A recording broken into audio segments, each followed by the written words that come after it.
Good evening and welcome to the Southern Sun Elangeni Maharani. My name is Rashman Ramlal and I'd like to make a few safety announcements.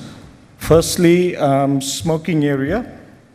Unfortunately, the venue is a non-smoking venue. However, if you'd like to smoke, we have a stunning pool deck up on the second floor. Or you may go downstairs to the ground floor entrance. Evacuation.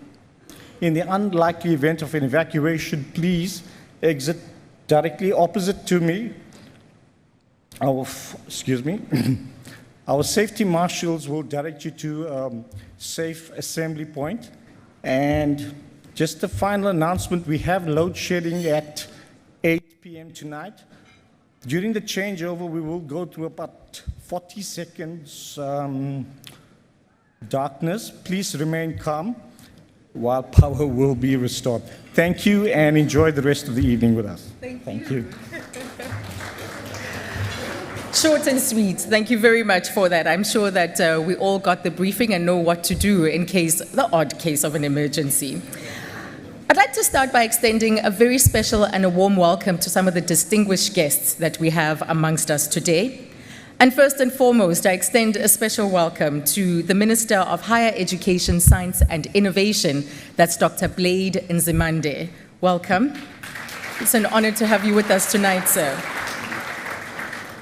A special welcome to the chairperson of the Parliamentary Portfolio Committee on Higher Education, Science and Innovation, Ms. Nompendulo Tobile Mkachwa, who's here with us tonight as well. A welcome to the member of the Portfolio Committee, and that's Ms. Chantel King, and she's also a DA Shadow Minister. A warm welcome to the Directors General of Science and Innovation and Higher Education and Training, Dr. Phil Mjwacha, as well as Dr. Nkosinathi Sishi.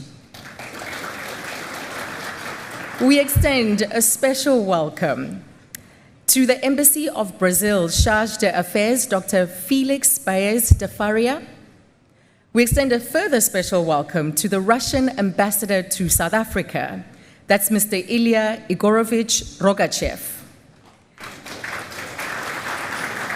And another warm welcome to the Indian Deputy High Commissioner to South Africa. That's Srimati Banu Prakash.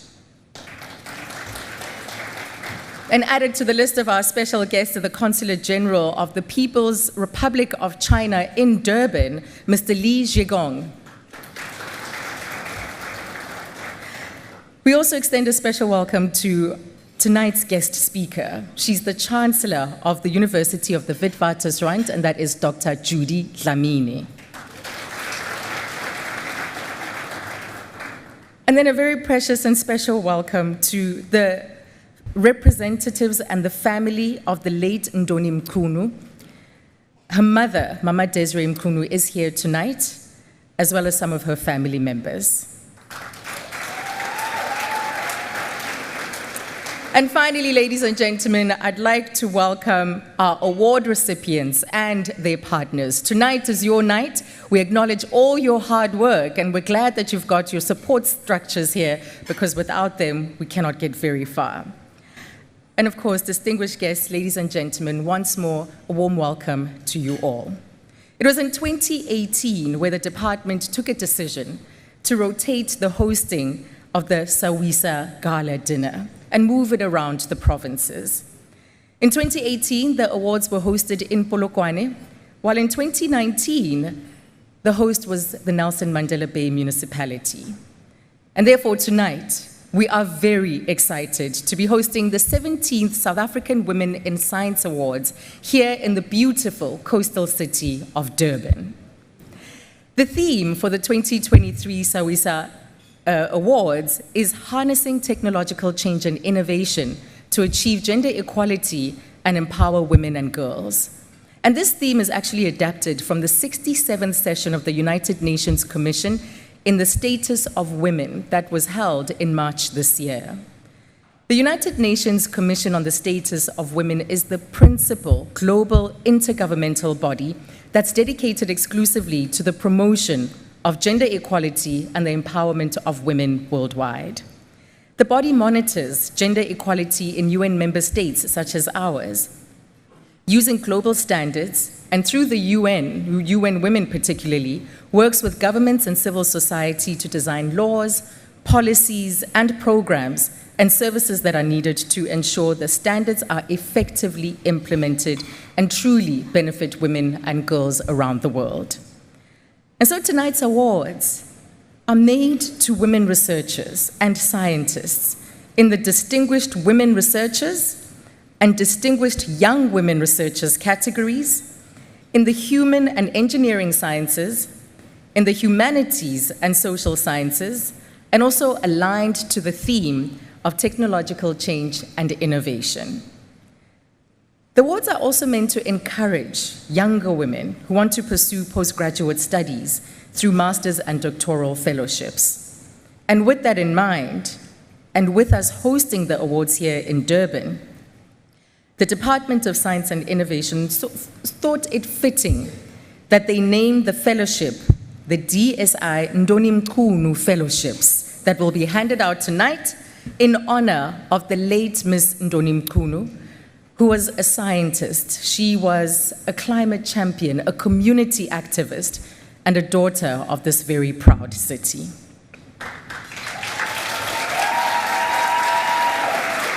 And I think it's safe to say, important to state that located and dotted around this room are women who are carving out their own legacies, who are continuing in Ndoni's legacy and continuing to advance and contribute to science and innovation in South Africa. But ladies and gentlemen, without further ado, let's officially open tonight's proceedings. And for that, I would like to welcome to the stage the Minister of Science and Innovation, Dr. Blade Nzimande, to officially welcome you.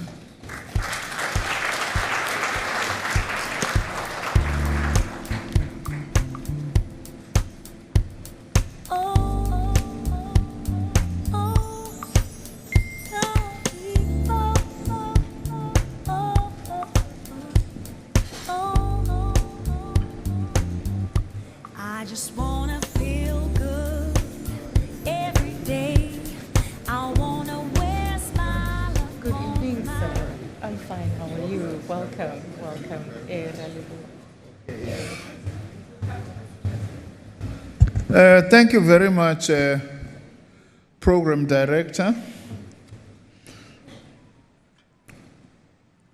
Let me start by greeting the members of the Portfolio Committee on Higher Education, Science and Technology, Ms. Nompendulo Mkhatshwa and Ms. King, the Director General of the Department of Science and Innovation, Dr. Philip Mjwaha, and the Director General of the Department of Higher Education and Training, Dr. Nkosinathi Sishi. Our guest speaker for tonight, Dr. Judy Dlamini, ambassadors and high commissioners who are present with us tonight, representatives from all our science and higher education entities who are here, representatives of L'Oreal South Africa, Ms. Desiree Mchunu, who is Mrs. Ndoni Mchunu's mother, which is now one of the categories in the 2023 SAWISA, rebranded as the DSi Fellowships. All the women in science, the Black Women in Science Fellows,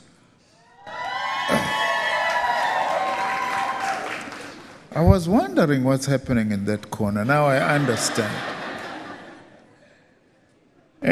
Distinguished guests, ladies and gentlemen, I'm really delighted to be joining you, all of you tonight, on this occasion of the South African Women in Science Awards 2023, which are our premium awards in celebration of women who are contributing immensely to our science, technology, and innovation sector.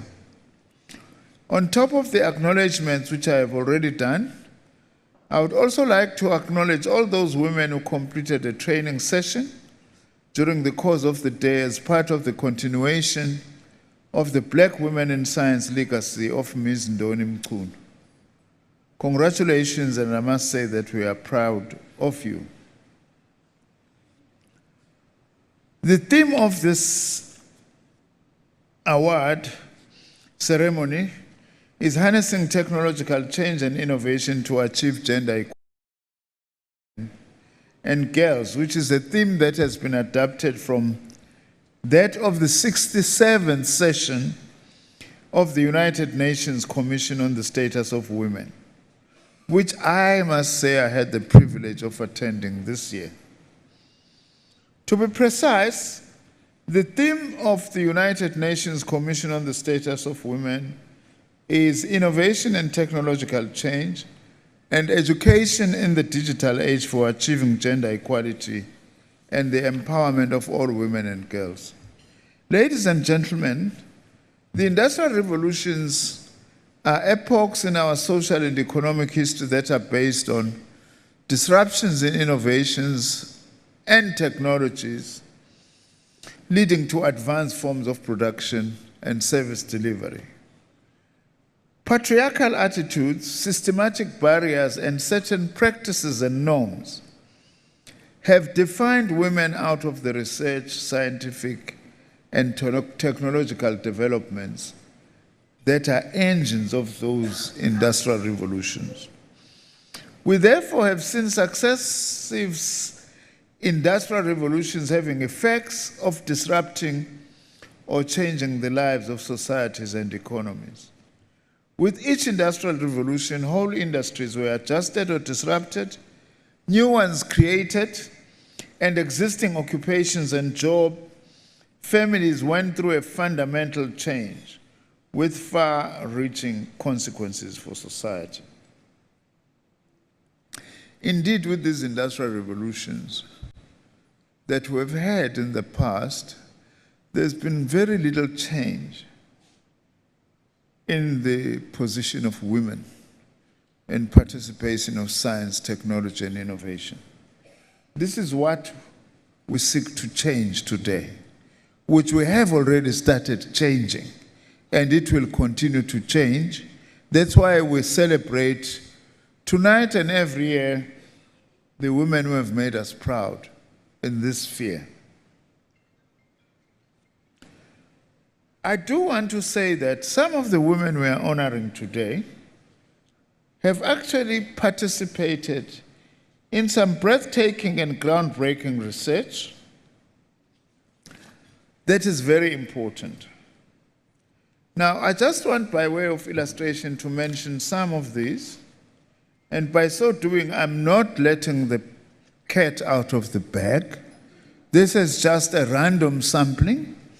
For instance, some of the work that has been done include the areas of safety and violence, with a focus on violence against children and ways of preventing it, historical trauma and gendered suffering through the use of practical therapeutic tools, gender equality through exploration of best practices in working with men to end violence against women. A very important topic, an issue. Laser applications in cancer therapy by bringing together different disciplines, effects of nanomaterials on the properties and quality of building bricks developed from waste to usher in a circular economy in which waste materials such as plastic are beneficiated into high-quality products. The technical possibilities of cost-effective implementation of 5G networks in developing countries with an aim of contributing towards equitable internet access. Youth entrepreneurial ecosystem in exploring the hidden entrepreneurial businesses that significantly contribute to innovation and economic development. I would then invite you to whet your appetite by finding time to read the profiles of the amazing work of these women researchers that we are honoring today, and scientists in different print and digital media platforms. Program Director, ladies and gentlemen, I must also talk a little bit about our Science, Technology and Innovation White Paper and our Decadal Plan, which is our 10-year plan on science, technology and innovation. Our White Paper that was adopted by Cabinet in 2019 engages with the pivotal changes brought by the modern technology in promoting inclusivity, transformation, the development of human capabilities, knowledge expansion and innovation, in ensuring that the benefits of the digital economy are enjoyed by all in South Africa. The measures are also aimed at greater gender inclusion, also in our decadal plan, which is a plan that is aligned to the government-wide gender-responsive planning and budgeting framework. In fact, you cannot address the issue of women unless you budget for women's programs. It's as simple as all that. This should be the test of our own government's commitment to gender equality and women's emancipation. How much money do we put into that? Otherwise, if we don't put in money, we are just talking hot air.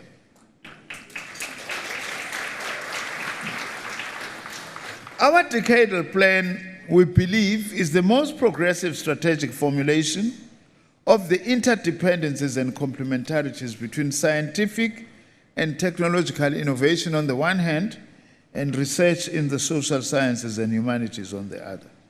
This is why the DSi Awards are also both for natural and engineering sciences as well as for human and social sciences. We are also very pleased that today, for the first time, we are giving awards in honor and in memory of the late Ms. Ndoni Mchunu, a young woman who passed away prematurely when her future was so bright. Very pleased that the mother is here so that we could say, we know, Uguti, you produced this very bright young woman, and we should honor you as the woman who carried her for 9 months. And not only that, but brought her up. My dear wife told me this morning, she said, please greet Ndoni's mother for me and remind her that Ndoni's grandmother is the one who sewed the wedding dress that my wife was wearing on the 20th of July, 1985.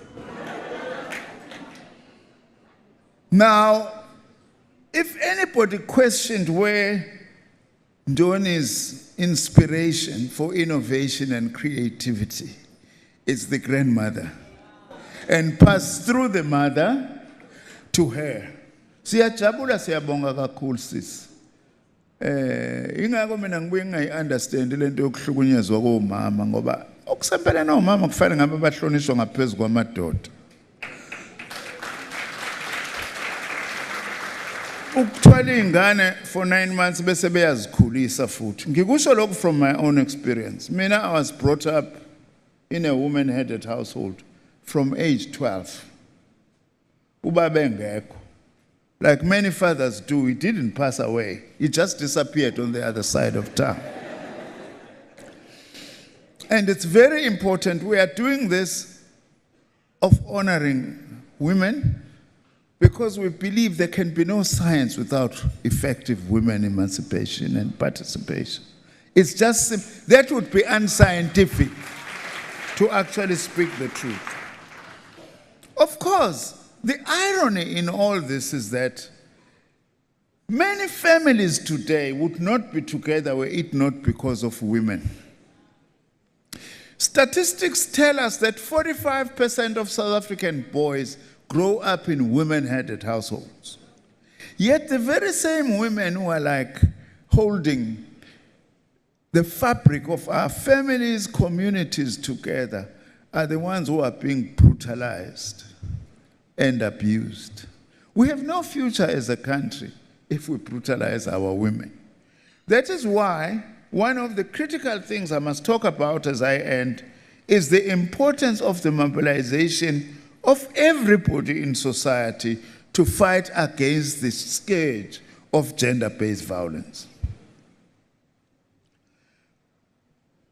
I have initiated and launched a campaign 2 weeks ago, inspired by UNESCO's program called Transforming Mentalities.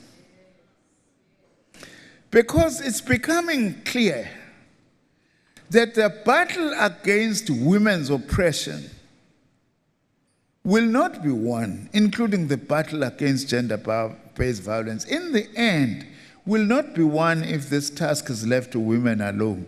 We have to mobilize men to be part of the struggle against gender-based violence. And this is about men and boys unlearning regressive habits and embracing emancipatory values. It's so liberating as a man to genuinely believe and participate in gender equality struggles and struggles for women equality. Because you are no longer afraid. You are a slave, actually. If you feel threatened by women, you know, if your own partner is doing a better job than you, then that partner thinks she now is a man in the house. And we do need to mobilize. By the way, I dare say, DG, we also need to mobilize the whole of society in order to affirm women and protect them from violence. Including ukuthi abefundisi, I'm sorry makhona abefundisi la. Uma nishadisa niyenishumayele nithini ngendoda nonkosikazi? Okunye kwalokho, isn't it really reinforcing the very same things that we're actually trying to fight? I know this sounds like taboo. That's one thing that's nice about being a communist, because we have no taboo. You actually raise abafana uma beyentabeni kuthiwa bayofundisa ukuba amadoda yini la bayitshelwe entabeni kuthiwa this thing is secret. Mina from KZN, I don't know anything about this because uShaka wayiqeda ngalesa sikhathi, but batshelwana abafana. So wherever boys are, we must actually seek to want to grow different kinds of boys so that they become better men who are progressive, who understand that there can be no free and democratic South Africa without equal participation of free women. Just like there can be no science without active participation of women. In conclusion, then, let me take this opportunity to thank the Department of Science and Innovation and all our sponsors for these prestigious awards. I wish the winners and finalists well in their endeavors. I'm also looking forward to a resounding participation by KZN institutions. Do not only host, I want you also to do well, as an honor to having hosted this today. I wish you all the best, and thank you very much. Ngiyabonga mphathi wohlelo.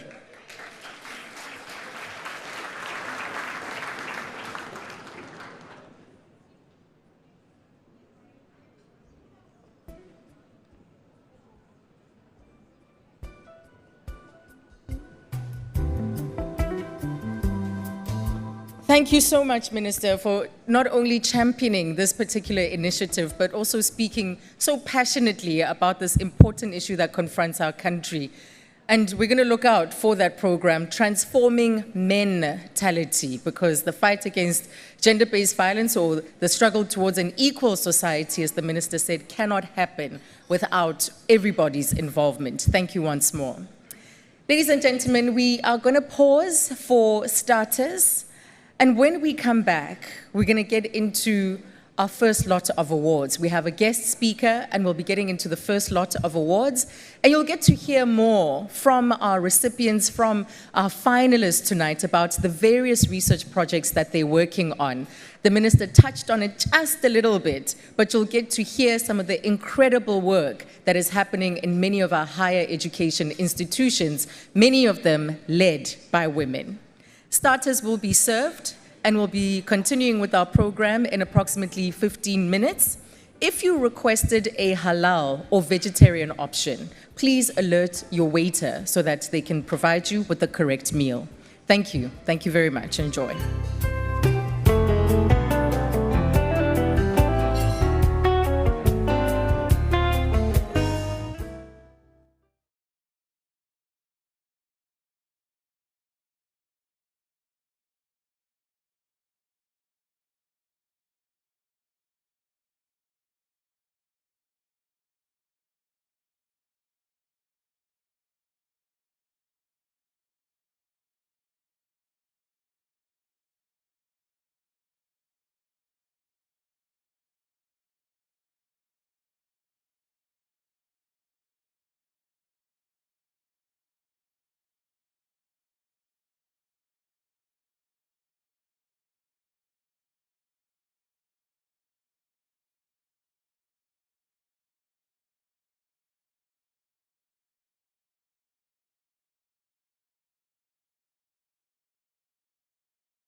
our midst an incredible guest speaker.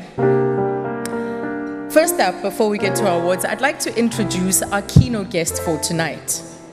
And that is the Chancellor of the University of the Witwatersrand, Dr. Judy Dlamini. Now, let me tell you a little bit about this phenomenal woman. Dr. Dlamini is the founder and executive chair of the Elangeni Group, which has been in business for 27 years. It operates in investments in everything from health to property management to venture capital. She's also the founder and the CEO of Sfiso Publishers and a non-executive director of the South African SME Fund, which is a government-private sector initiative that aims at creating jobs as well as growth and is instrumental in building an inclusive economy. She chairs the Wits Donald Gordon Medical Center Board, and she also previously chaired the Aspen Pharmacare Limited.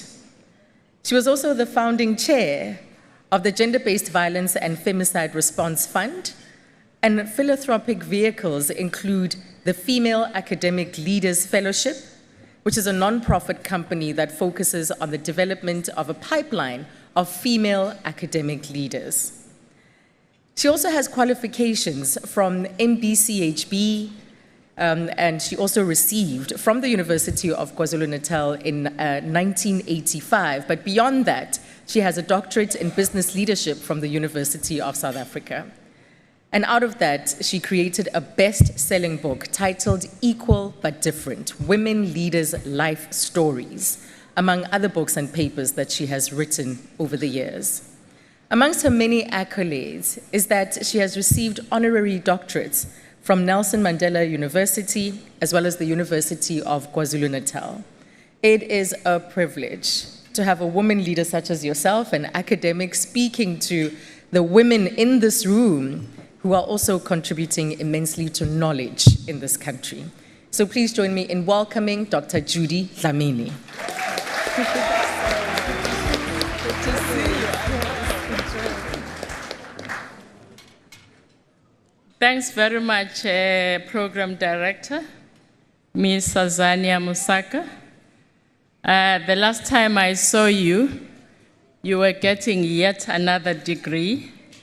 So you are a lifelong learner and you lead by example, which we appreciate. The Honorable Minister of Higher Education, Science and Innovation, Dr. Blade Nzimande Mpepetwa. Deputy Minister, Mr. Budima Namela, I'm not sure if he's here. Director General of the Department of Science and Innovation, Dr. Phil Mjwaha. DDG, Dr. Masha Sokikwa. The DG of DHET, Dr. Nkosinathi Sishi. The Chairperson of the Portfolio Committee, Ms. Nompendulo Mkhatsha, and other members of the Portfolio Committee. Executive team of the NRF, members of the diplomatic community, leadership of various science councils from South Africa, and different scientists, some world-recognized scientists that I've actually saw here. Ms. Ndoni Mchunu's mother, Ms. Desri Mchunu, and other members of the Mchunu family, or Macingwane. South African Women in Science Award nominees, distinguished guests, ladies and gentlemen, good evening, Sanbonani. I do hope I didn't leave anyone out, but they always say protocol observed. I would like to start by acknowledging the spirit of Ndoni Mchunu, the founder of Black Women in Science, a climate scientist, social entrepreneur, and public orator. Kwangathi umphefumulo wakhe ungaphumula ngobuhle. May her soul rest in peace. Congratulations to the Department of Science and Innovation as you celebrate 20 years since these important awards were launched in 2003. Recognition matters, and visibility of role models helps to inspire future scientists, both girls and boys.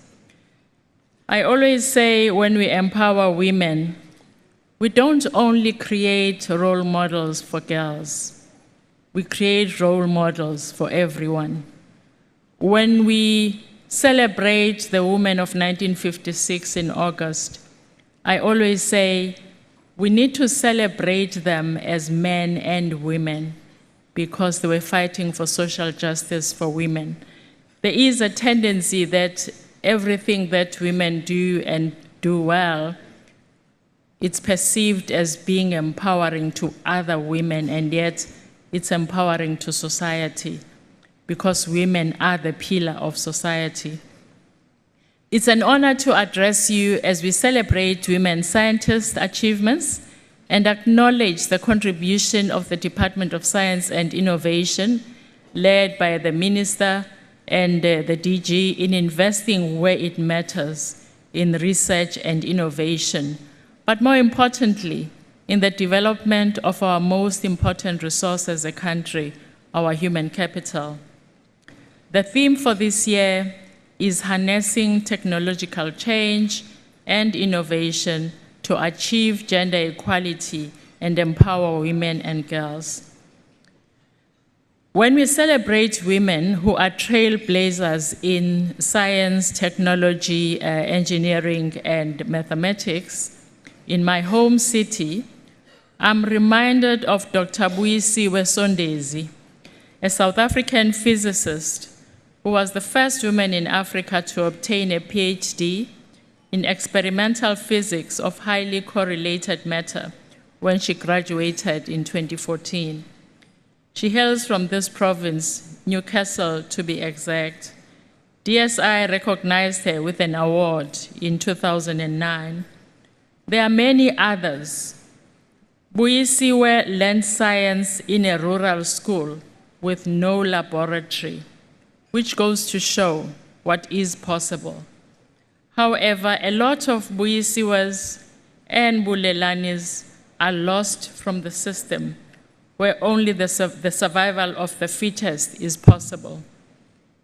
For a country that is the most unequal in the world, with an insignificant change in levels of inequality from 1993, pre-democracy, to 2022, as measured by the Gini coefficient, only decreasing from 0.67 to 0.63, respectively, with one of the highest unemployment rates in the world at 32.9% for the first quarter of 2023, with unemployed youth ages 15 to 24 at 63.9%, and ages 25 to 34 at 42.1%, according to Stats SA 2023 and the 2023 World Population Review. We are called to invest more in the development of our human resources. Reducing inequality is a prerequisite for sustainable development and protection of our democracy. For South Africa to have a fighting chance in achieving the UN Sustainable Development Goals, including 5 and 10 especially, we have to solve for those who are furthest behind first. That requires an intersectional lens when we identify our future leaders and scientists, people who will help us build a sustainable economy for all. Harnessing technological change and innovation starts with ensuring access in the remote areas of our country. It's about ensuring affordability by the most vulnerable, providing quality education with digital access in all our schools, especially those are in the township and rural schools, addressing inherent biases and socio-cultural norms that are a hindrance to women and girls' access, I'm happy that our minister mentioned all this, and I'm happy that the department is doing what it can to reverse the inequality that exists and invest in the development of human resources. We hope that our scientists that we celebrate tonight can help us to achieve this equalization that makes digital access accessible to all. We saw during the time of COVID how it can be done, but what it also showed is just the inequality that exists amongst the different levels of our society. While it was so easy for the model, what used to be Model C schools and private schools to just go online, it was quite difficult for our schools in the townships and the rural areas. We appreciate the support that was given by the private sector. We need more collaboration between government and the private sector. And I would be remiss not to appreciate the involvement of the department in ensuring that even those children that come from families that can only go to university through NSFAS were able to try and ensure that they have access to equipment to make sure that they are able to join online. Those are some of the things that I think are very important because we talk a lot about leapfrogging development using technology, but it will remain a dream, and more importantly, it will increase the gap between the haves and the have-nots, because if we don't have access where it matters, then the Gini coefficient will increase, access to information will only be to a few, and so forth. The gender digital divide that still exists, especially for Black rural women and township, has to be addressed. According to the OECD report titled Bridging the Gender Digital Divide, published in 2018, globally, there were about 327 million fewer women than men who had a smartphone and could access the mobile internet. That is exclusion before you even start. Women are underrepresented in ICT jobs, top management, and academic careers. And as shown in the same report, men are 4 times more likely than women to be ICT specialists. At 15 years of age, on average, only 0.5% of girls wish to become ICT professionals, compared to 5% of boys. This calls for more role models. And again, I thank DSi for doing this, for honoring the women, for investing in these women, because it's through seeing you in leadership position, leading in science, that more women will.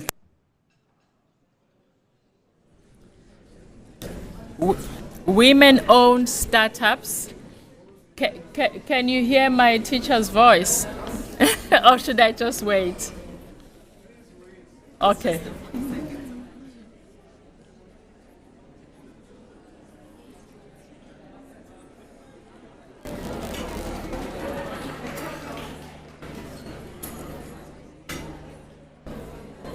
Hello? Not yet.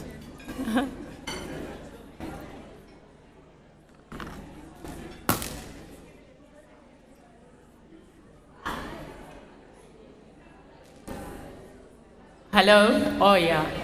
It was indeed 40 seconds. Let's clap to that. As I continue, women-owned startups receive 23% less funding and are 30% less likely to have a positive exit compared to male-owned businesses. I am happy that DSi again has actually, including the Department of Trade and Industry, have Technology Innovation Agency that tries to change this.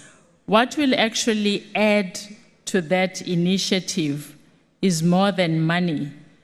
They talk about wraparound support, which I know the Tutuka program offers, which means it's not enough just to give money. You also need to make sure that the entrepreneurs have access to markets where they can sell their goods and products, but also mentorship by established business. Again, it's collaboration. It's one thing to do and invest in people, but you actually then need to find a home for those people, and we can do that through collaboration. The figures that I've shared are not meant to paint a bleak picture, but to remind us that the task at hand is huge, and it requires a multi-pronged approach and collaboration across sectors, solving for the ones that are furthest behind first, the Black girl and the woman in rural areas. The multi-pronged approach means, as we have observed with satisfaction, the increasing numbers of female graduates thanks to government's funding initiatives, we need to be intentional about retaining and/or attracting them into academia and/or research by ensuring that we open spaces for people who look like them to lead, because they serve as role models. I'm talking genuine empowerment, not glass cliffs designed to sabotage women and perpetuate the stereotype that women can't lead.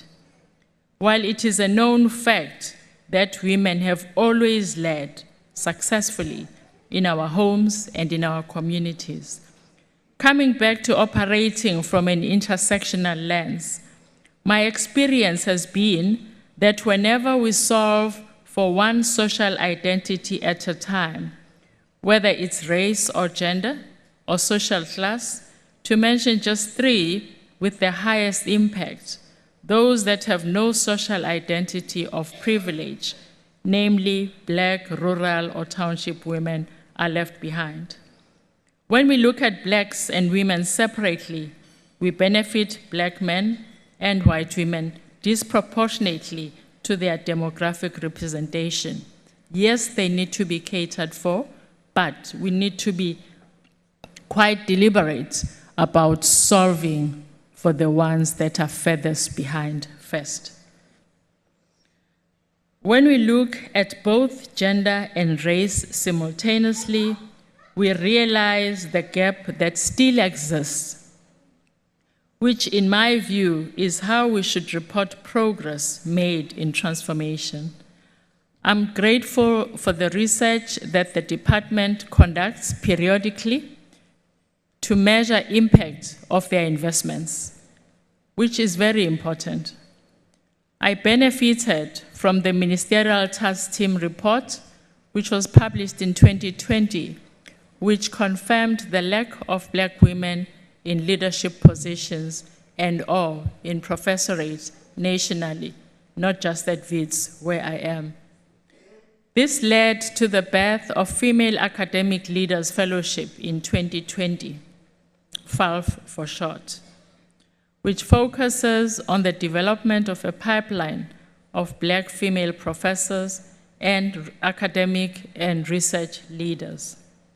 We acknowledge and commend the DSi and the NRF for being deliberate about the development of future researchers and academics. It is our hope that our country invests more in research and development, because sustainable economic growth is driven by significant investment in R&D to drive and monitor the right policies and development of people. The 0.61% of the GDP is a far cry from the intended 1.5% invested in research and development. It will not lead us to the desired innovation-driven growth. This is confirmed by the 2023 Global Innovation Index, where South Africa remains at 61st place out of 132 countries, while smaller economies have been able to improve their ranking. That is more than 16 countries out of the 25 sub-Saharan economies measured in the same index. Going back to the DSi and the many programs that they have started, which we are grateful for, because we can see results. When we talk about the gaps, it's not that we don't realize the investment that has gone to where we are and the changes that we can see amongst us. When we look at the research chairs that they've been running for 17 years now, no less than 273 chairs have been funded, with 40% of chairholders being women. However, when you look at the different types of women or the different categories of women, which matters because women are not a homogeneous group, only 14% of them are Africans and Africans of mixed descent. I'm grateful that the NRF has funded a research chair in gender-based violence and femicide, one of the biggest challenges in our society. And I'm happy, Mpepeto, that you've ensured that there are policies in the higher education space, including TVET colleges, to address gender-based violence and femicide. And I'm happy that you've started a campaign of men leading the change that we want to see. As they say in gender-based violence and femicide spaces, women do not abuse themselves. We need a conversation with men, led by men. This will be launched, the GBVF Research Chair will be launched in 2024 on behalf of the FAV Board and Wits University. I commit that when we select the chairholder and all beneficiaries of the chair, we'll use an intersectional lens, solving for those furthest behind first. Before I conclude, I would like to again congratulate women in science in this room and other parts of our country for showing what's possible. May you lift as you rise. May you combine indigenous knowledge with Western science to identify and solve our challenges as a country and the continent of Africa. Your solutions should include digital access and affordability for the excluded. It is my hope that you collaborate across disciplines and across institutions to come up with lasting solutions. It is also my hope that government forms more productive partnerships with business, academia, and society in general. I would be remiss not to recognize Professor Tulio de Oliveira that I worked with when I chaired the Gender-Based Violence Response Fund, where we were trying to solve for the DNA backlog. It was quite apparent to us that government alone cannot solve these challenges, but we need academia, government, and the private sector. But for it to work, we need willing partners.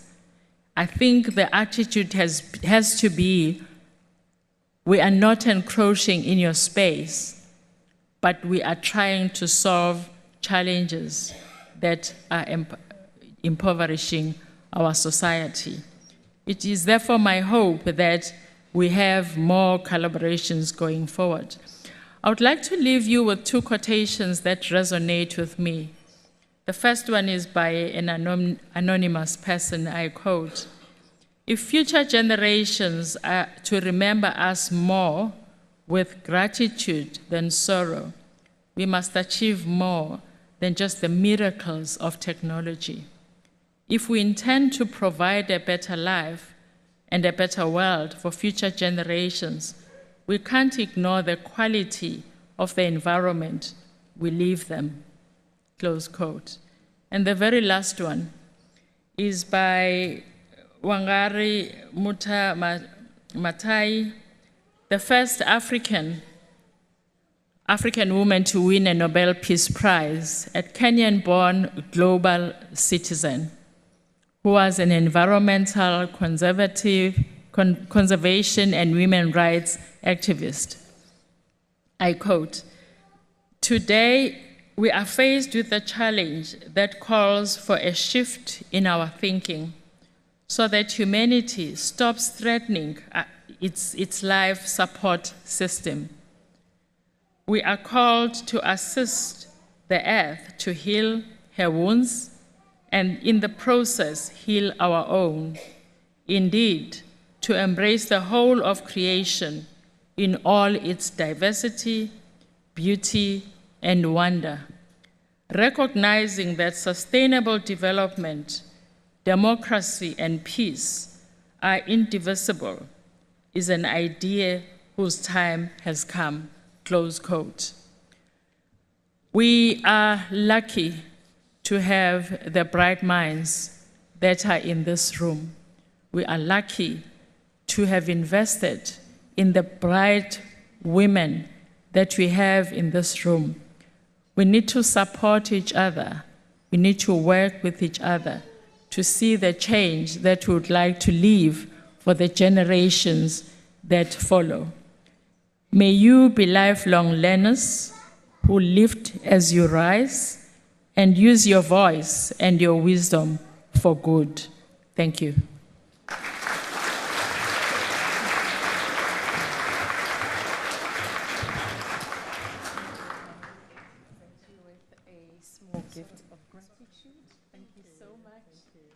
Here's another one here. You're spoiled today.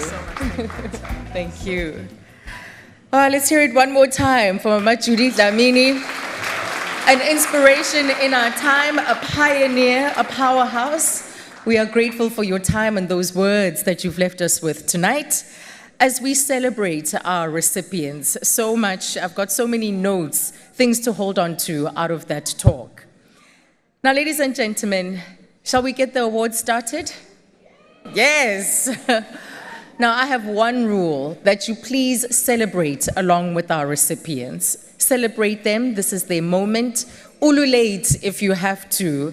Clap, be on your feet, whistle, whatever it is. This is about celebrating all those that we are here to honor because they've put in the work and they deserve this recognition. Nothing quite like being seen. So for the first category of awards this evening, which is the DSi Fellowship Awards, before we get into them, I'd like for us to take a look at this video, which tells a little bit of her story. Ms. Ndoni Mchunu was one of South Africa's leading young scientists in climate change, a social entrepreneur, and the founder of Black Women in Science. Black Women in Science has provided developmental training to over 400 postgraduate students in business and entrepreneurial skills, research skills, scientific writing, project leadership, science communication skills, and research career preparation. These skills are aimed at assisting postgraduate students with their transition into the world of work as employees and leaders. The program is one of 2 non-profit organizations led by young women that the Department of Science and Innovation supports, as their work resonates with the department's effort to transform the national system of innovation by making science, technology, engineering, mathematics, and innovation attractive and relevant to young Black women.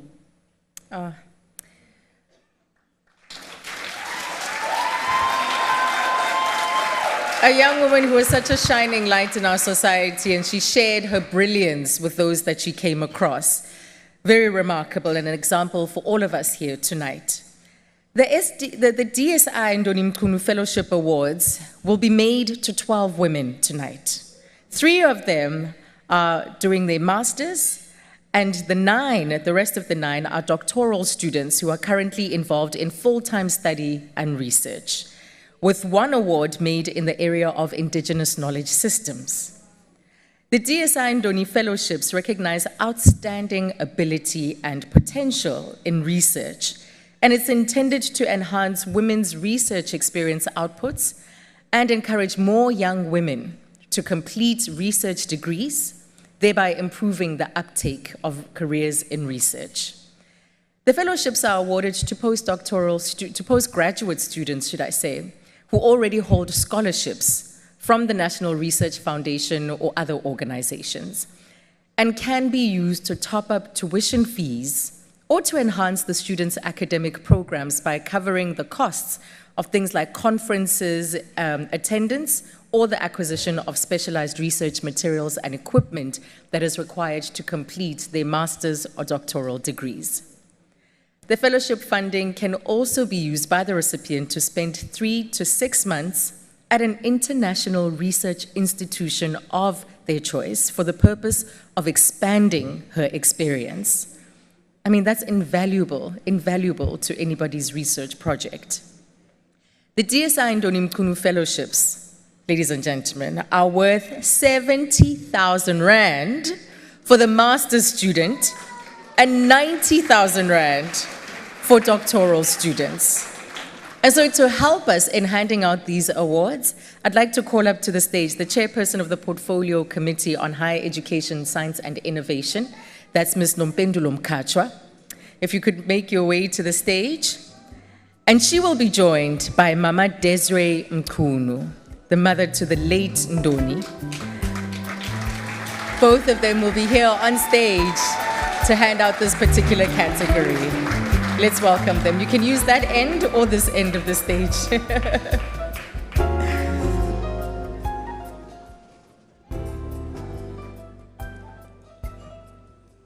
Wonderful. Chairperson, thank you. Hello, Mama. Now, the way we're going to do this is that I'll be asking the final, or rather the recipients, to come up, and then we'll tell you more about them before we hand out these awards. So I'd like to ask the 3 recipients of the Master's Fellowships to come to the stage, and I'm going to call them out in alphabetical order. Firstly, Ms. Mojaji Rebecca Letswalo from the University of Venda. Could we also have Ms. Nyeleti Precious Mabaso from Stellenbosch University?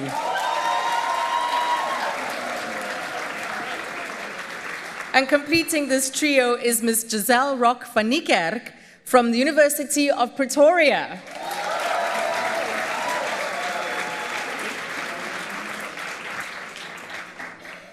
In the meantime, ladies and gentlemen, let's take a look at more on them. My name is Rebecca Letswalo. I'm currently pursuing Masters in Physics at the University of Venda in the Limpopo province. My master's research focuses on designing advanced cobalt oxide gas sensors capable of detecting various gases in the immediate environment. So far, the aim and the objectives of the project have been met and accomplished. I've contributed to a book chapter and conference presentations.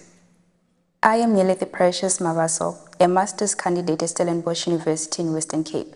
My project entails adaptation of the multilingual assessment instrument for narratives into Venda. I am piloting it over Venda children to ensure its cultural and linguistic validity. This project has been awarded 1 in 7 best research projects in the country, and has also been published at a main repository in Berlin, Germany. Thank you. Wow. I'm Giselle van Niekerk, a chemistry master's student and assistant lecturer at the University of Pretoria in Gauteng. The aim of my master's research is to valorize waste eggshells into a value-added, calcium-based metal-organic framework via an acid-mediated green synthesis. The outputs of my project include 2 scientific articles being accepted by peer-reviewed journals and presenting my master's research nationally at the Sacchi Young Chemist Symposium and internationally at the Green Chemistry Summer School in Italy. Wow, let's hear it for our recipients. Could Ms. Mojaji Rebecca Letswalo come on stage?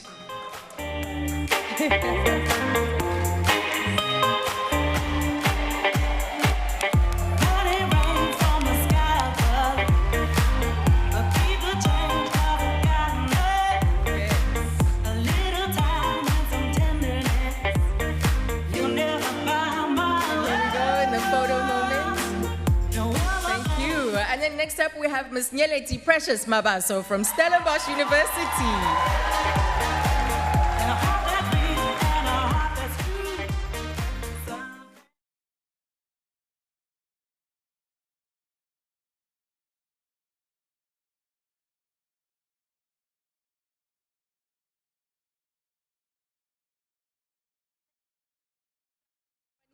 From the University of Pretoria.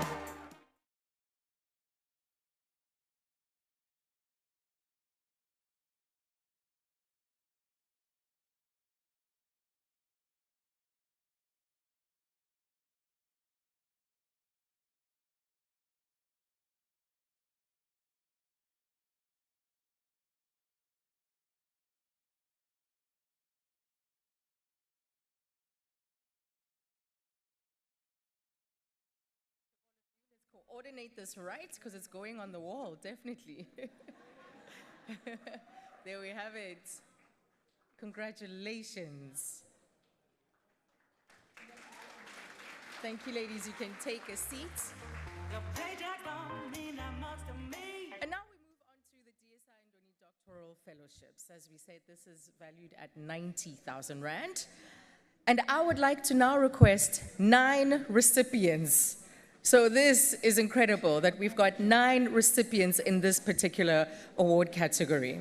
Firstly, we have Ms. Carla Dodd from Nelson Mandela University, who couldn't be here today, but Professor Janine Barbara Adams is going to be receiving her award. Could she come up?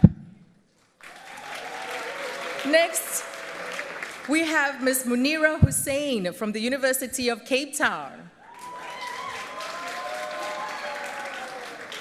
Let's also hear it from Ms. Buitumelo Makhabutlani from the University of the Witwatersrand. Could Lusani Mamushiani from University of Cape Town also join us? And next we have Tendo Geti Makado from the University of Venda. Bambesi Wembesi May, please join us, representing the University of South Africa. And then next we have Ms. Aletta Susanna Elizabeth Notier from Stellenbosch University. Make your way. And then we have Nicole Inga Richardson from UCT. And completing the 9 is Ms. Ramakhatlela Betty Sebati from Johannesburg University. Let's take a look at a little bit more on what our recipients have been working on. I'm Carla Dodd, a PhD candidate at the Nelson Mandela University in the Eastern Cape Province. My research project is entitled the Algarve Bay Region Groundwater Cycle Linking Source to Coast, and the overarching aim was to assess the groundwater dynamics in a drought-stricken area using a multi-tracer approach. Some of the project achievements include constructing the first meteoric water line in the Eastern Cape Province and the first organic micropollutant data set for coastal groundwater discharge in South Africa, which is important for water resource management. My name is Munira Hussein. I'm a PhD student at the University of Cape Town and the South African Astronomical Observatory. My research is focused on measuring the amount of neutral hydrogen gas in galaxies over the past 5 billion years of the universe's history.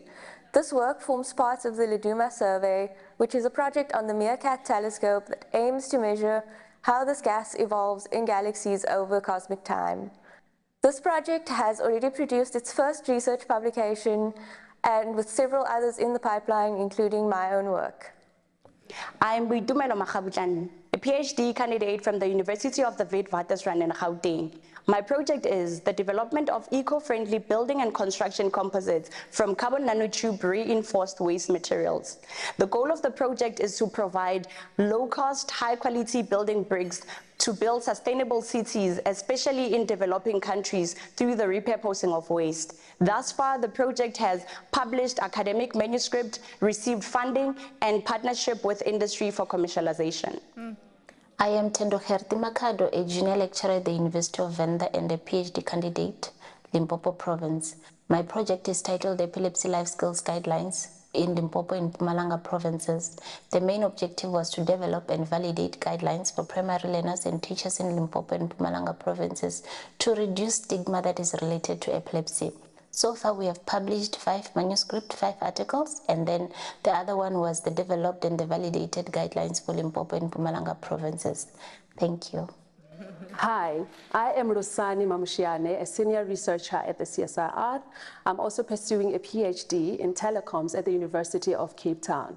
Internet has become an integral part of our daily lives, and most people can't imagine a life without it. My project aims to propose a strategy for building and rolling out 5G networks for rural broadband connectivity.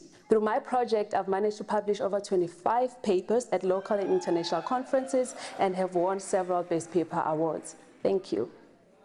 My name is Bambisiwe May, a PhD candidate at the University of South Africa at the Institute of Nanotechnology and Water Sustainability. I'm also currently hosted at Mintech as a pre-doctoral researcher, which is where I carry out most of my PhD work. My research is mainly aimed at developing magnetofluorescent nanocomposites for monitoring and removing heavy metals such as silver and cadmium in industrial wastewaters. The work has shown promising results. As a result, 4 journal articles have been published, and I look forward to my PhD graduation. My name is Leanne Orke, and I'm a PhD candidate at Stellenbosch University in the Western Cape. My project focuses on creating speech systems for low-resource or underrepresented languages. I used images as a way of transcribing audio and taking advantage of well-resourced languages like English. My biggest achievement was to get the Google DeepMind Scholarship to fund my studies, as well as to publish at 2 international conferences, Spoken Language Technology and Interspeech. I'm Nicole Richardson, a doctoral candidate at the University of Cape Town in the Western Cape.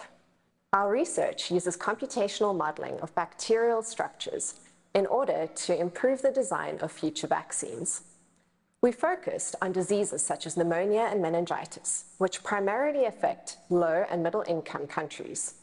Collaborating with industry, we have contributed to the research and development of these potentially life-saving vaccines. I am Betty Svati, a PhD student at the University of Johannesburg in Gauteng Province. My study is focused on assessing the impact of COVID-19 on HIV treatment services among men who have sex with men in South Africa. This is a group that is characterized by having a high risk of HIV acquisition and transmission than the general population and is underserved and under-researched. My study has received approval from Research Ethics Committee at the University of Johannesburg and has been shared in various local, national and international platforms, including the 72nd Lindau Nobel Laureates meeting. Thank you. So let's hear it for Carla Dodd, her award being represented tonight by Janine Barbara Adams, and she's from Nelson Mandela Bay University.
From UCT.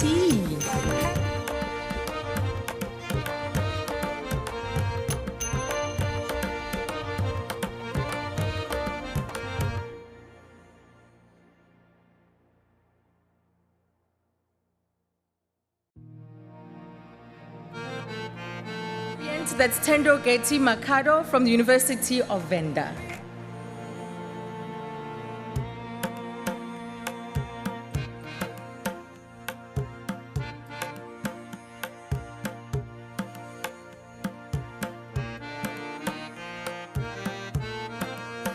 Mbesi May, representing the University of South Africa.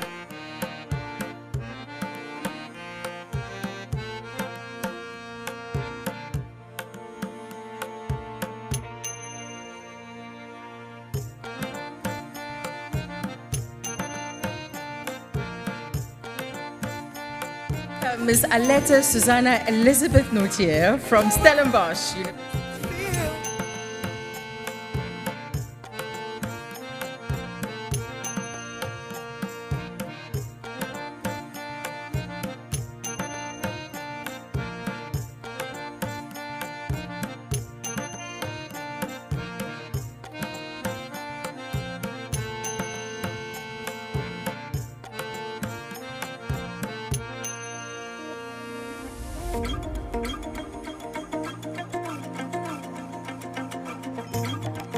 Leading this group is Ms. Ramagafela Betty Sebati from the University of Johannesburg.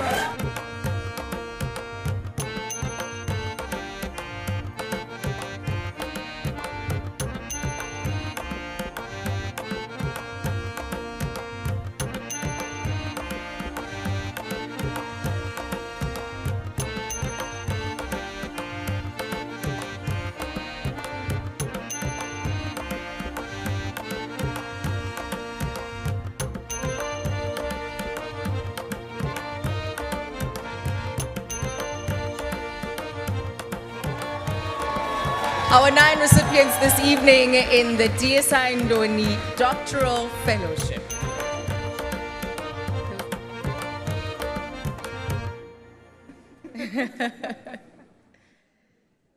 Oh.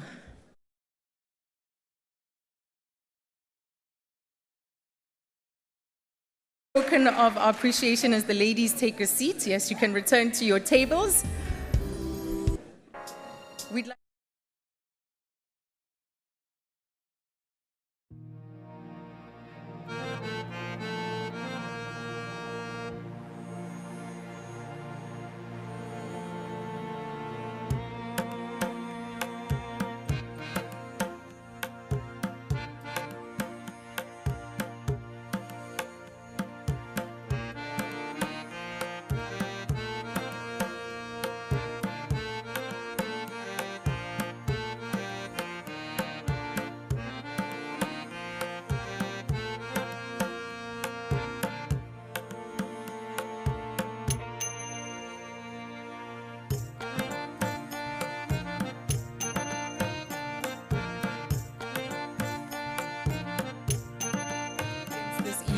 and to be able to witness this part of their journey. And one can only wonder where all these research projects are going to end up, how they will impact the world, how they will change society.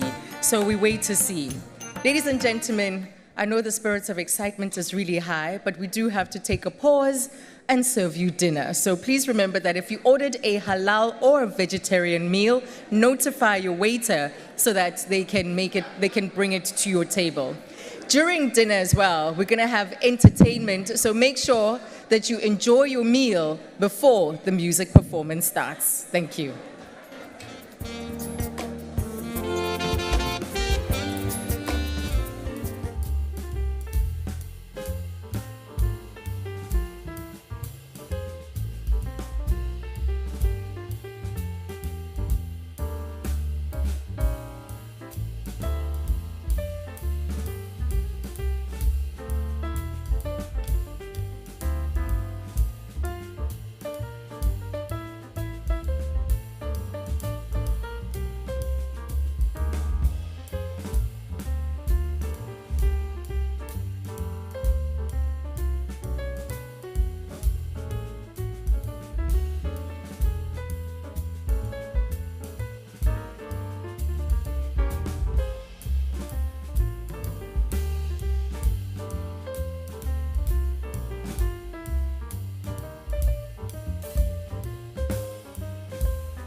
Afro soul singers. In fact, she grew up right here in Durban in the township of Umlazi.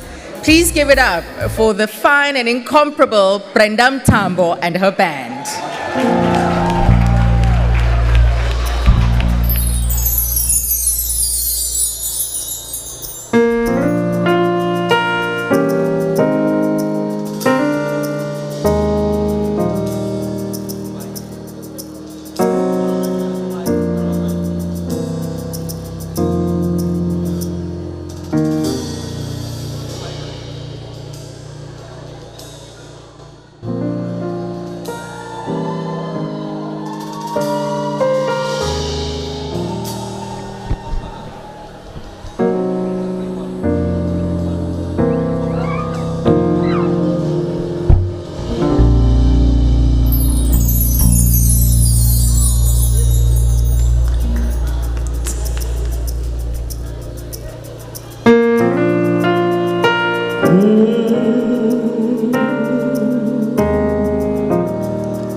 Thank you. Good evening, everyone. My name is President Tambo. A child from here, KwaZulu-Natal. I'm Lazi Wajing Station. I grew up Wajing, went to Durban High School, then further my studies at Westfield University. It was called Westfield back then. It's now UKZN, right? So this is my home.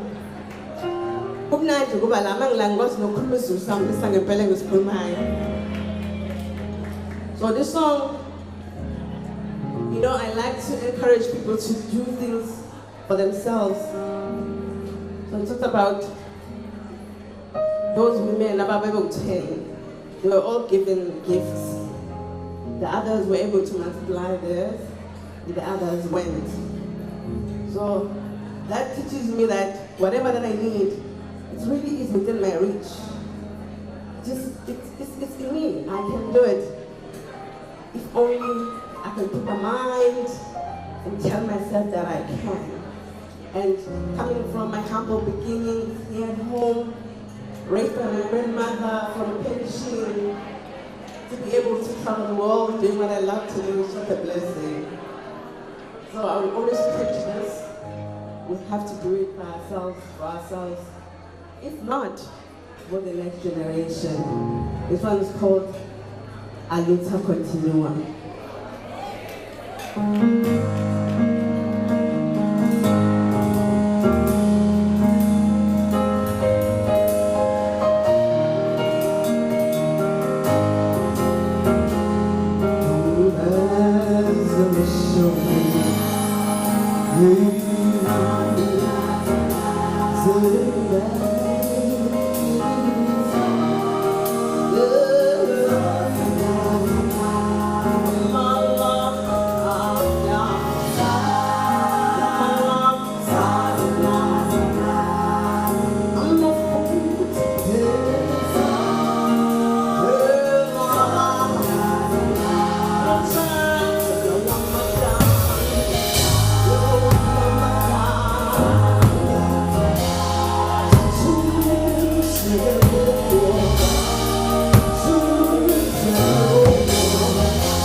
Ooh.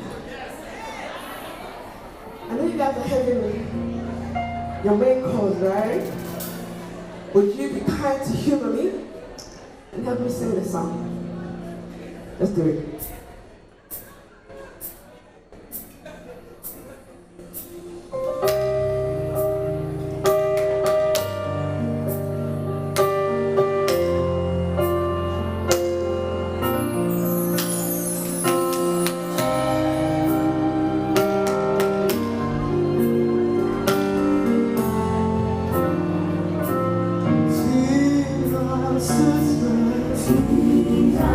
See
What a rousing performance. Brenda Mtambo and her band, ladies and gentlemen. And guess what? There will be more later on. She will be back to wrap up the night for us. So once we conclude with all our awards, once we've had our vote of thanks, Brenda Mtambo and her band will be back. Does that sound like good news? I'm happy to hear that. Ladies and gentlemen, I'd like to ask you to settle down. I trust you enjoyed dinner because now we continue with our program. There's still numerous awards behind me that need to be distributed to worthy and deserving recipients tonight. So your attention, ladies and gentlemen, your silence, your attention, so that we can continue to honor our recipients this evening. Shoo! Absolutely wonderful music. So ladies and gentlemen, the second the second category of awards for the evening is for distinguished young women researchers. Silence, please. Ladies and gentlemen, your attention. So the second category of awards for the evening is for distinguished young women researchers. And these awards are being made to emerging young scientists or researchers under the age of 40 for their outstanding contribution to advancing science and building knowledge in their area of research. Now, in this lot of awards, the recipients receive personal prizes, by the way. The winner will receive a personal prize of 80,000 Rand. Yes, that is a wow. And the second runner-up will receive a personal prize of 55,000 Rand. And then the first receives 55,000 Rand, and the second runner-up receives a personal prize of 30,000 Rand. And by the way, these prizes are transferred directly to the researcher's personal account. And there's absolutely no restriction on how they spend this money.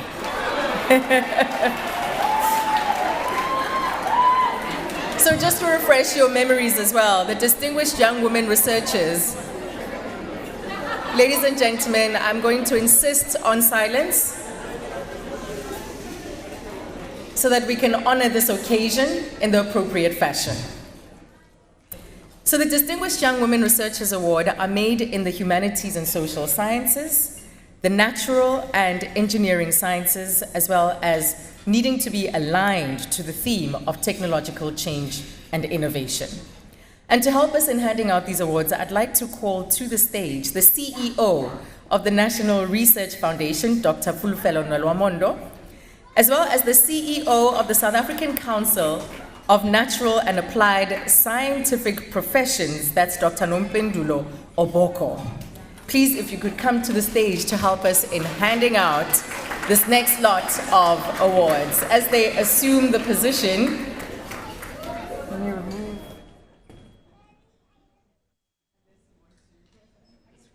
it's not needed, yes. There we go. Thank you so much, man. So the first set of awards in the Distinguished Young Women Researchers category will be made in the humanities and social sciences. And the finalists are, this is in alphabetical order. Remember, we'll be announcing second, first runner-ups, and then the winner. So this is in alphabetical order. Our finalists are Associate Professor Nomusa Makubu from the University of Cape Town. Sadly, she couldn't be here tonight, but she does have a representative to receive her award, and that's Amogelang Malebo. Amogelang, if you could make your way. Thank you. And then our second finalist is Professor Anastasia Mamabolo from the Gordon Institute of Business Science at the University of Pretoria. There we go. I hope that we have all our recipients in the room because we had some people in the foyer during dinner, so let's hope they're in the room. And then lastly, Professor Shan Robin Simmons from the University, Northwest University, I should say. Here's a look at our finalists.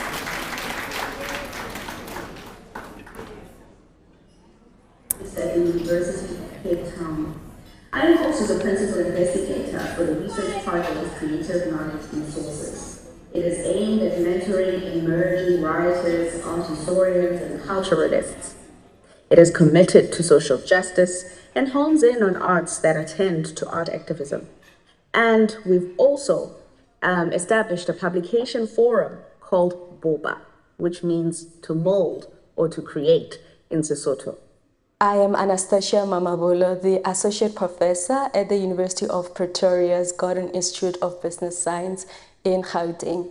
My research explores skills and faith in the different entrepreneurship phases within the African entrepreneurial ecosystem. My research has received attention from scholars and from practitioners. They use it to measure the level of the entrepreneurial skills before they start and after they've completed their training programs.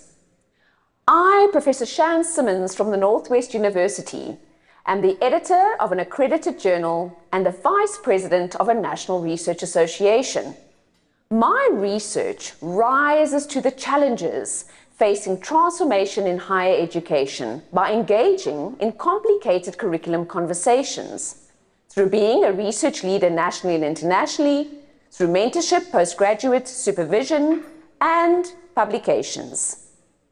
Right, and remember that our finalists don't know who the runner-ups are and who the winner is, so it's also news to them. So the second runner-up, ladies and gentlemen, in the Distinguished Young Women Researcher category in the Humanities and Social Sciences is Professor Shan Robin Simmons from Northwest University.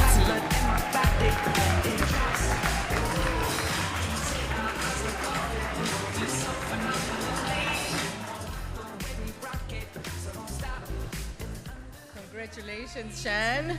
The photo moment. Let's hear it for her one more time.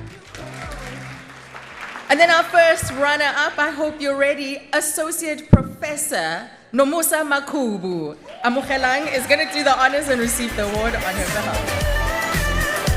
So just dance, dance, dance.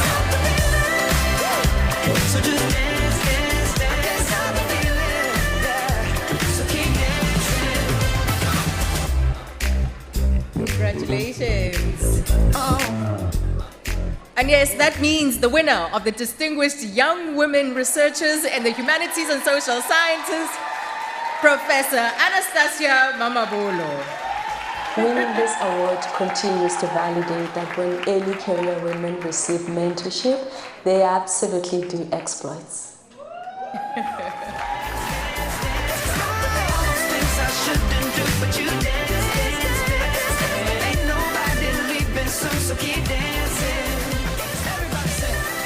Congratulations to our winners. Let's have a group picture.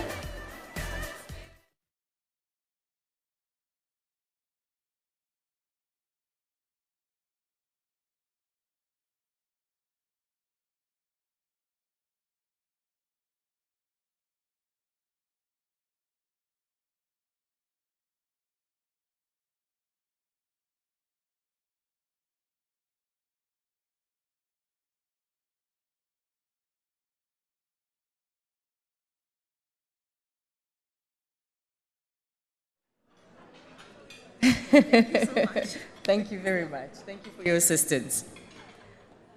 And now, to help us in handing out the next lot of awards, I'd like to invite onto the stage the Director General of Science and Innovation, Dr. Phil Mjwara.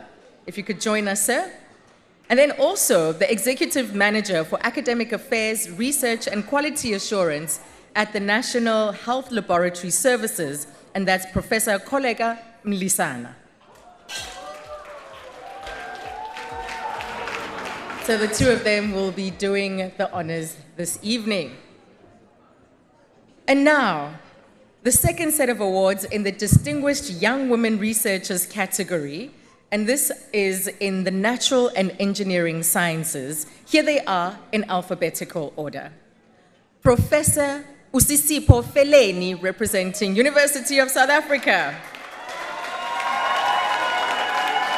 And we also have Professor Tashri Murimutu from University of the Witwatersrand. Let's also call up Dr. Michelle Lochner from the University of the Western Cape. So as they assemble, here's a brief video of the work they're doing. I am Usisipo Feleni, an associate professor of applied electrochemistry at the University of South Africa in the Science Florida campus in Johannesburg. My project is based on developing electrochemical sensors for diagnostic application and water purification. One of the achievements is based on developing new methods as well as patenting a breast cancer treatment diagnostic tool.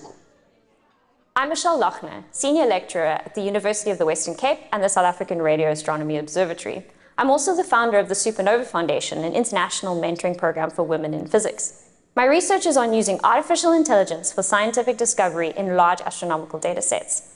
My colleagues and I developed an algorithm called Astronomy that we used to make a remarkable discovery in data from South Africa's own Meerkat telescope. This unique ring of radiation is just the first of many cosmic discoveries we plan to uncover with machine learning. I am Tashri Marimathu, Associate Professor of Pharmaceutical Chemistry at Wits University and Senior Researcher at WADA. Finding a new drug is not enough. I focus on developing new ways to get the drug to where it needs to be. My frontier innovations and projects include targeting nanosystems and 3D printed systems, which have led to patents and have the potential to improve patient outcomes. Wow. Like the minister said earlier, these areas of research are absolutely fascinating and wide. So let's find out now who the second runner-up is. Second runner-up is Dr. Michelle Lochner from the University of the Western Cape. Congratulations.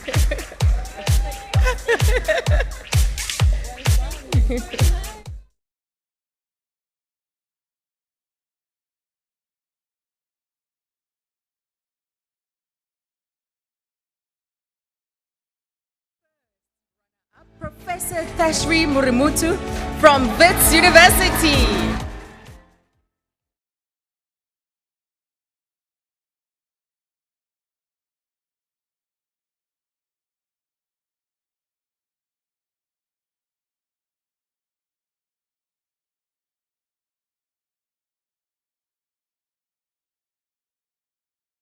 Professor Usisipo Feleni from UNISA.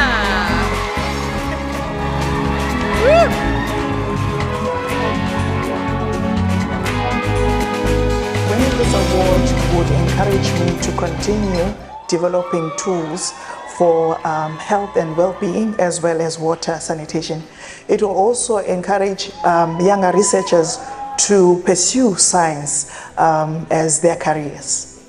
Oh, may this continue to propel you further.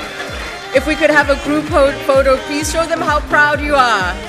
Our winners this evening in this category, yes, there we go, Distinguished Young Women Researchers category in Natural and Engineering Sciences. Congratulations.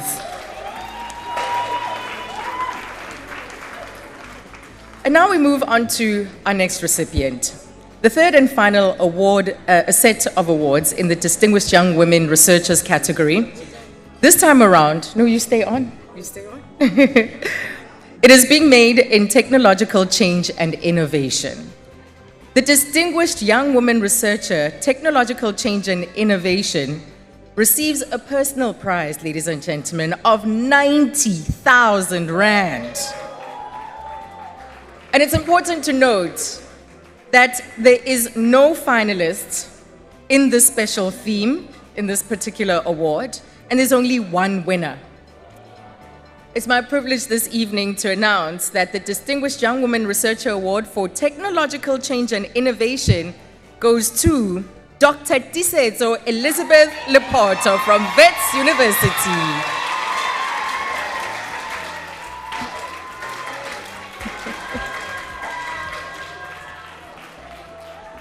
Hi, I'm Dr. Tisetso Lepoto, the research leader and principal investigator in the Nematology and Bioprocess Laboratory at Wits University. My research focuses on whole genome sequencing and transcriptome analysis of entomopathogenic nematodes and their symbiotic bacteria, with the aim to package them as biopesticides to be used for insect pest control in agricultural industries. I have supervised over 20 postgraduate students and published over 11 publications in national and international journals. Wow. Congratulations, ladies and gentlemen, Dr. Tisetso Elizabeth Lepoto from Wits University. Your chancellor is here.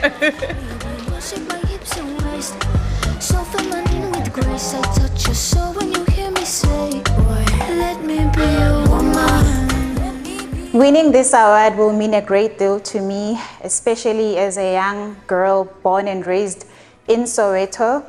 It will inspire many more young women to never underestimate the power of their potential. Oh, thank you and congratulations. And I think what's even sweeter is that her little boy is here. What a wonderful memory to see your mother receive an award like this, a hero in his life. There we go. Couldn't have scripted that better, by the way. We'd like to, here's just a token of our appreciation. Dr. Oboko, thank you so much for doing the honors. And Dr. Nelumundo, thank you, thank you. Right. And now we move on to our fourth and last category of awards for the evening, which is the Distinguished Women Researchers. Now, these awards are made to women scientists or researchers who are actively involved in research, who have at least 5 years of postdoctoral experience, and who have made an outstanding contribution to advance science and to building the knowledge base of their respective disciplines. Now, the winners will receive a personal prize of 90,000 Rand, where the first runner-up receives 65,000 Rand, and the second runner-up receives 40,000 Rand. Once again, ladies and gentlemen, there's no restriction on how they spend this money, and it goes straight into their personal account. Now, the Distinguished Women Researchers Award are made in the following categories: the Humanities and Social Sciences, Natural and Engineering Sciences, and must be aligned to the theme of technological change and innovation. For this particular award, I'd like to invite the Minister back onto the stage to do the honors, Minister Blade Nzimande. And if you could please be joined by our guest speaker, Dr. Judy Dlamini. Please come onto the stage. Let's hear it for our two guests. If you could help us in handing out these awards. That's what happens when your chancellor is here and you receive a great prize.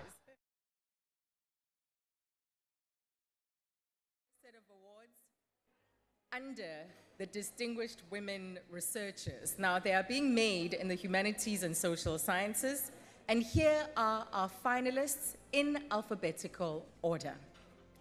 First, we have Professor Floretta Avril Bonzier from University of Cape Town. And she's joined by Professor Puleng Sekgalo from the University of South Africa. And completing the trio is Professor Catherine Ward from UCT. However, Professor Ward could not be here, but her sister is here to take her place and receive this award. Here's a brief profile on our finalists.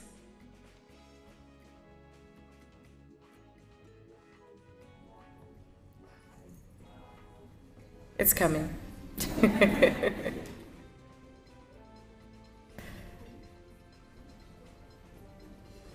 I'm Professor Floretta Bonzier, co-director of the Hub for Decolonial Feminist Psychologies in Africa and the president of the Psychological Society of South Africa.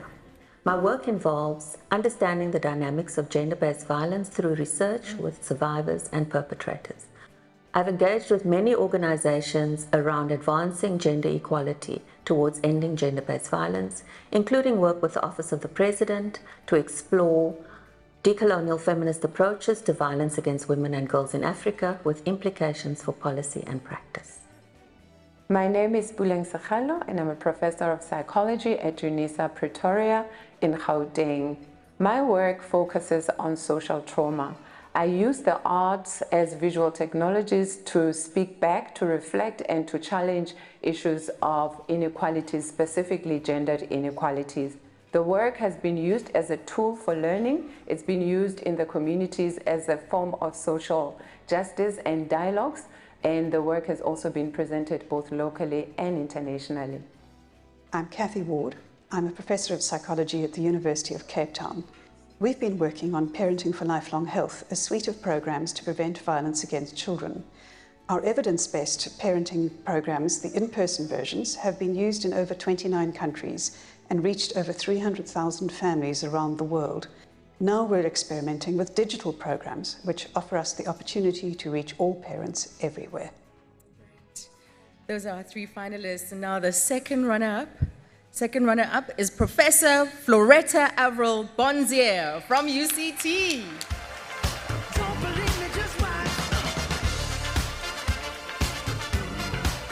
Congratulations, Prof.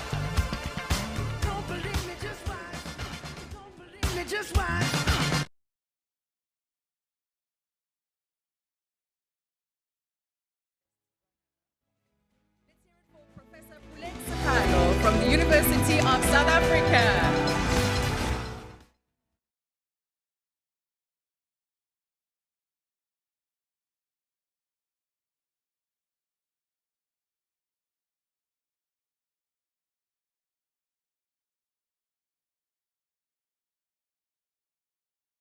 That the winner is Professor Catherine Ward, represented this evening by her sister Margaret Ward.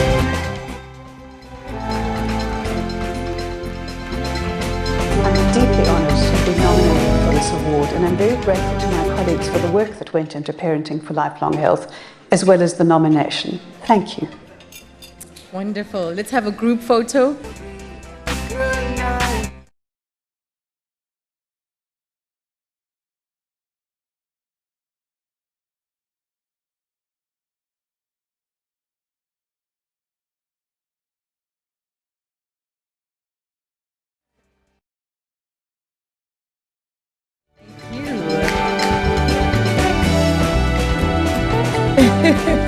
And Mama Dlamini, thank you so much. Minister, you can remain on stage. Oh, please stay, Minister. We've got one more to go. Minister, please stay. Please come back.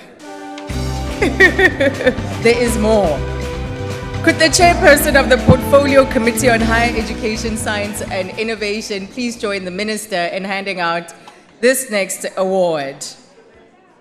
There we go. Now, the second set of awards under the Distinguished Women Researchers will be made in the natural and engineering sciences.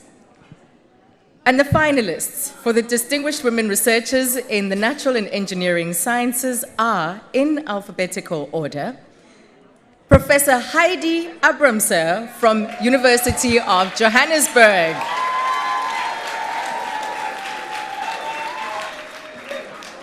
And let's also hear it for Professor Janine Barbara Adams from Nelson Mandela University. If you could please make your way. And then our third finalist, Professor Liesel Johanna Zulke. She couldn't be here tonight, there was an emergency, but receiving this award on her behalf is Lindam Tuisha. And now here's a brief video on our finalists. I'm Heidi Abramser, Professor Director and Saatchi Chair for the Laser Research Centre at the University of Johannesburg. Our research focuses on photodynamic cancer therapy and photobiomodulation for stem cell differentiation in degenerative disease. We have developed 6 different drugs, which is highly effective to eradicate cancer cells in vitro. We have additionally graduated 27 doctorate and 57 master students and published over 400 peer-reviewed manuscripts. I'm Janine Adams. I hold the Research Chair in Shallow Water Ecosystems at the Nelson Mandela University. I'm also Deputy Director of our Institute for Coastal and Marine Research. My research investigates the conservation and management of estuaries, transferring knowledge across the Science Policy Practice Forum. We look at innovative methods for estuary restoration and provide input on the management of blue carbon ecosystems for climate change. Together with my research group, we have published over 200 journal articles and graduated over 50 master's and doctoral students. I'm Professor Liesel Zucker, a pediatric cardiologist and the Vice President of the South African Medical Research Council. I direct the Children's Heart Disease Research Unit that conducts research into childhood onset heart diseases from bench to bedside to community. This has resulted in the estimates of global burden of disease, diagnostic and clinical implications, and a landmark WHO resolution against rheumatic fever and rheumatic heart disease. Oh, some fascinating research topics there. Now, the second runner-up this evening is Professor Liesel Johanna Zulke from the Medical Research Council. She couldn't be here due to an emergency, so here's Lindam Tusha picking up this award for her. Do you need me?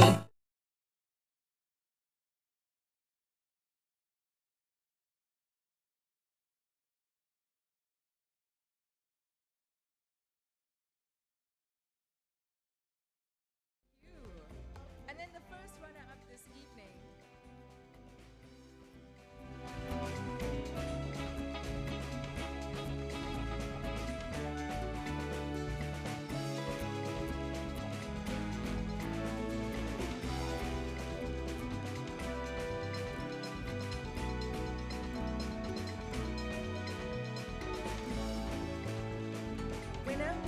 In the Distinguished Women in Research in the Natural and Engineering Sciences is Professor Janine Barbara Adams from Nelson Mandela University.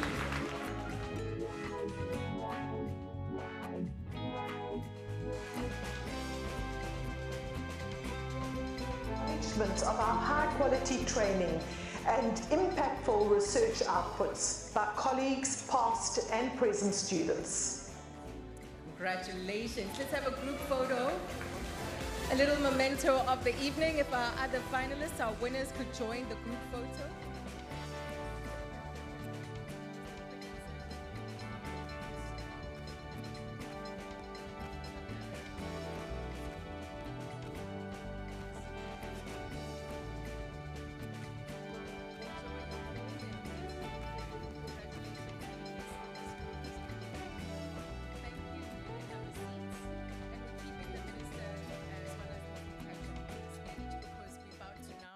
The third and final set of awards under Distinguished Women Researchers. And this time around, it will be under Technological Change and Innovation Award. And this is towards achieving gender equality and empowerment of women and girls. Now, the finalists in the Distinguished Women Researchers category is Dr. Patience Mthunzikufa. And she's from the Council for Scientific and Industrial Research. There's only one winner in this particular category, and here's more on her.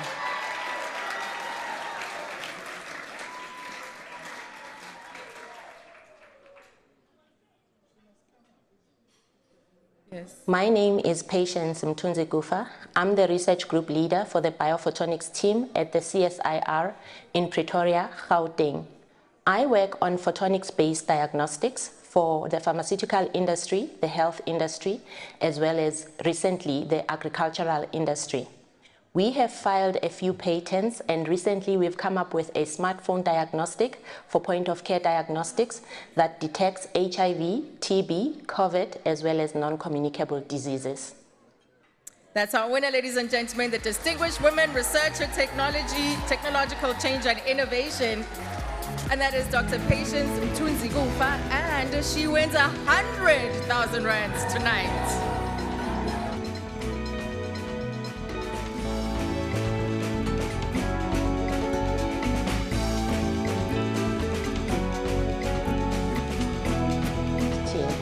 I would firstly like to thank my family, my EPIC team at the CSIR, and those that nominated me. Congratulations and thank you to Minister. Thank you to Ms. Mkachwa. You can have a seat. Your duties for tonight are pretty much done. Can you believe that we've now reached the end of our awards for tonight? The desk is empty. The table behind me that was stacked with awards earlier on, completely bare. Congratulations to all our winners. Can we have a round of applause for all these astonishing, incredible women? And now, to wrap things up and to give us a vote of thanks, I'd like to call up to the stage Dr. Sarah Musweza. And she's the CEO of the Human Sciences Research Council, and she's delivering tonight's vote of thanks.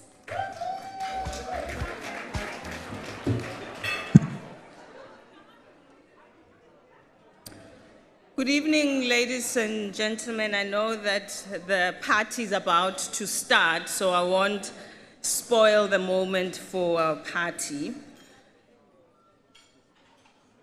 On behalf of our minister, I'd like to thank all of you for joining us today, and let me pay a special tribute to our minister, Dr. Nzimande, who I know has been a champion of all of us in this room.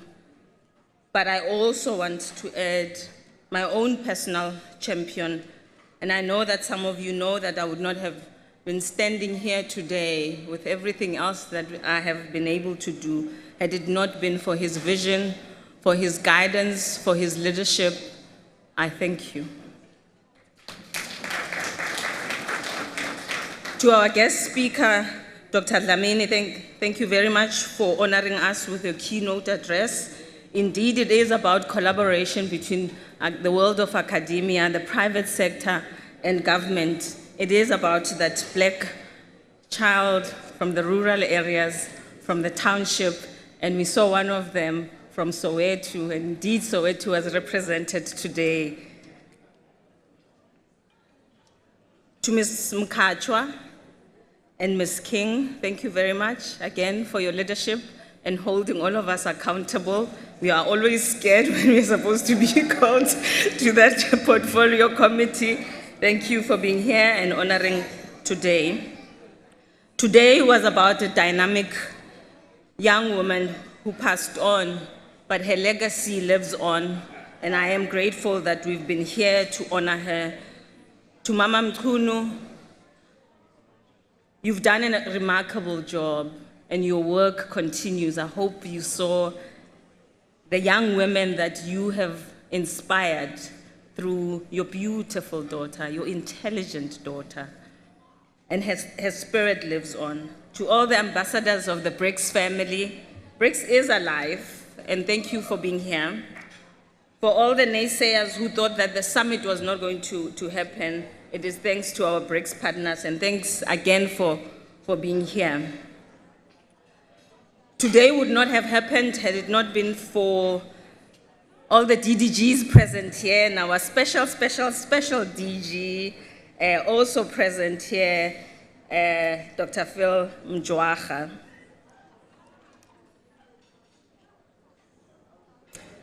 We have had sponsors, and those lovely bags, the black bags that you saw, they have been sponsored, and some of us in this room also have had some special bags, and thanks to L'Oreal for always coming to the party and supporting the work of Women in Science Awards.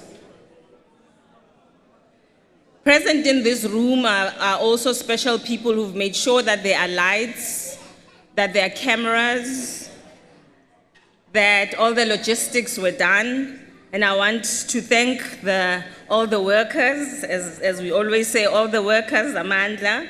Thank you so much for making sure that this event was a success. To the staff of Elangeni Maharani, thank you so much. To all the staff at the DSi. But I also want to thank the band and Ms. Mdambo for honoring us in the humanities and social sciences, and it will be remiss for me not to mention the humanities and social sciences, For us in the humanities and social sciences, music is not entertainment, it is who we are. To all of you who've been present here, to all our guests, thank you for being here. To all the young ones as well, supporting the moms, thank you.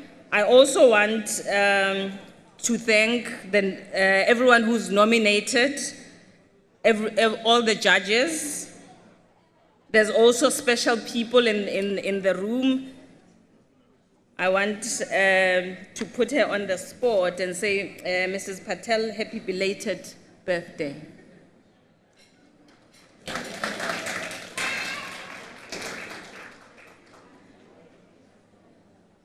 I want to congratulate all the winners in the humanities and social sciences and the natural sciences. Two last comments from my side and an announcement. For tomorrow, we are meeting the winners, and there's a special breakfast session that has been organized. Please make sure that you attend that and meet all the winners at the media breakfast tomorrow morning, and all announcements will be made in terms of the venue. I know I said finally, but let me say finally. To our MC who's sitting here, it's been a privilege seeing you again, honoring us. I know that you are not only a fan, a big supporter and a champion of the humanities and social sciences, so it's also great to see you embrace our DSi family and with your professionalism, with your care and love for what you do. Azania, thank you. On behalf of our minister, I want to wish you a pleasant night, and please, those of you who are driving and going back home, no drinking and driving, please drive safely. We will see you again next year, and I hear that VC and Dlamini from Venda, you might be hosting us. No pressure. Thank you so much. Sarah, please wait. And as a token of our appreciation, thank you very much. Thank you. That's Dr. Sarah Musweta, everybody. Thank you for that vote of thanks. And concluding what really has been an incredible and delightful evening. Please walk out of this room being proud of the effort that you have made in contributing not just to academia and knowledge, and not just to the lives of women, but to society as a whole. We say congratulations, Rikhansa Kalona, halala, to all our recipients tonight.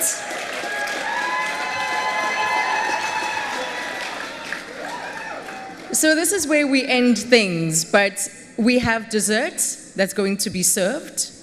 And then we have the band returning to perform. But I also just want to remind all our winners this evening that SABC2's Morning Live will be broadcasting a live business breakfast show tomorrow. And it's all going to be focused on this evening, the Women in Science, the South African Women in Science Awards.